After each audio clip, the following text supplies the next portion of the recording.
The Boise State, Penn State quarterfinal ratings are out. That's because it was played a day before New Year's Day. So we're getting the ratings one day before the other games are going to come out. And now it's going up against real headwinds, like Dick Clark's rocking New Year's Eve and CNN celebration, and people are out. Like, you've been out before New Year's Eve, like, people are out. They're partying. Yeah, John. Yeah. And not everyone's sitting at home, although a lot of people are, truthfully. Yeah. So this game did the third highest rating of any college football game this year. 13.8 million viewers. It's pretty good. Again, I think New Year's Day will have better ratings because it's New Year's Day. Yeah. Everyone's sitting at home. And the Arizona State-Texas game was incredible. I think that game that'll be 20 million. Yeah, 20 million plus. Something like that. And, Ohio State and a Rose Bowl. Now, it wasn't a good game, but it's Ohio State and a Rose Bowl. Yeah. So, okay, those games will do good numbers too. But 13.8 million, and you could say some of that's Penn State, obviously. But is that a win for the future Pac-12 that you have one of your members in Boise State in that game? It's New Year's Eve, which isn't New Year's Day, and it does the third highest rated TV viewership of any college football. Oh, excuse me. It's the highest rated college football game of the year, the most since the semifinals of last year, which were in 2024, if that makes sense. So in the last calendar year, it was third, but it's number one this season. Now, not great that they lost that game. Sure. And the score was closer than what it was actually. Like, it was 24-14, but it didn't feel that close. Well, remember, they scored, and then there was an illegal hands to the face. Yes. They scored a touchdown to make it a 3-point game. Now, it was properly called. Mm-hmm. Dude was holding his helmet. Yeah. And then they missed a field goal. Right. 39-yard field goal wide right. And then Penn State had the big run at the end of the game. The game was over. To make it 31-14. But Boise they kind of did it to themselves, dude. They missed 2 field goals. They had 12 penalties. Ashton Genty fumbled twice. He recovered one of them. They threw 3 interceptions. 3 picks. A lot of it came late. But you know what I mean? Like, now maybe credit Penn State because you're playing up maybe a little bit. Right. But you know what I mean? Like, I didn't think Boise played their best game is the point. No, but what you truly want if you're the new Pac-12, you wanted Boise State to advance absolutely and have a big win over one of these Big Ten schools or SEC schools or whatever. Would have been an epic win. Epic, yeah, but it wasn't.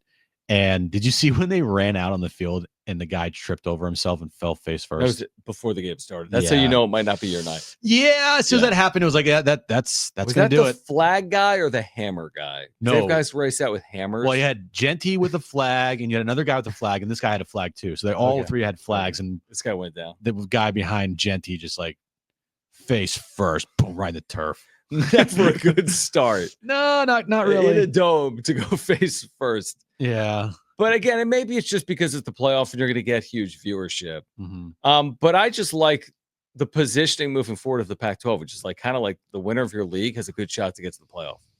We'll see if that becomes the case or not. Right, depending on how things go. But you would assume that the Pac-12 conference now will be able to schedule some pretty good out-of-conference games. They're not going to have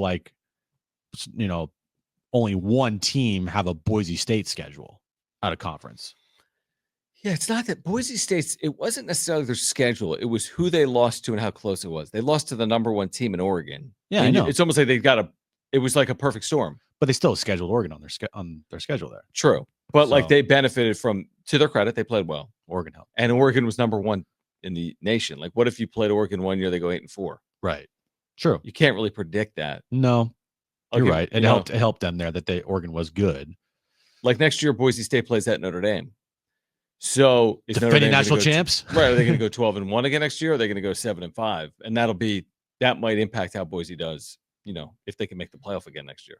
Well, we'll see. I mean, the playoff's going to get some tweaking, but if you win the Pac-12 conference, more likely than not, you'll probably get a spot in the college football playoff. A good shot. You have a shot. You're not like guaranteed it, but no, there's the AAC with Memphis, Tulane right now. We'll see what happens there.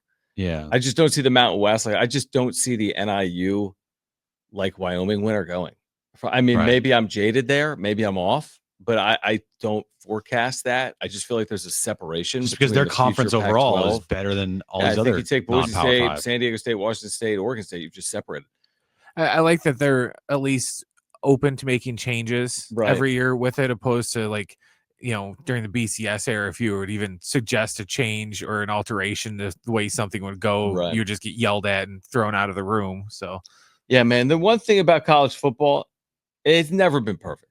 I mean, it's a flawed sport. There's always been issues. How you crown a national champion, how many national champions there are. Now we're in this whole new world with portal, and I mean, we're in a completely new world. But it's never been perfect. I guess you could say the same thing with the NFL. Like you were just saying, Jim, like a 14-3 team is going to be on the road. So that's not ideal, maybe, but then again, winning your division matters. The NFL prioritizes winning a division. And I understand that. Everyone plays every team in their division. Yeah. And if you win the Mountain West Conference and you have 12-1 record, most likely you're going to be in the college football playoff. Right. Just because the conference is better than every other group of five conference there is. Unless another school goes undefeated and they have like a really good win on their record from out of conference. Right. That's exactly. I even think like Army was flirting with an undefeated year. Navy was, but Boise was always far and away. Yeah. Perceived as the better team, even with their Oregon loss. And if you have like, say 3 teams in your conference are like, not 3, but say 2 teams in your conference are ranked. Yeah. That's really good. Like this past year, you had UNLV. UNLV, they benefited from that. They did. Yeah. And they beat them twice. To their Right. credit. UNLV was really good. Yeah. And they beat them twice. So if you have a couple schools in the conference, the Pac-12 that are like good and ranked, it helps you. You don't really see that. You don't really see multiple teams ranked in other group of 5 conferences, do you? No. By and large, I mean, the AAC has had it previously with Memphis, Tulane. But no, by and large, you don't. That's a good point.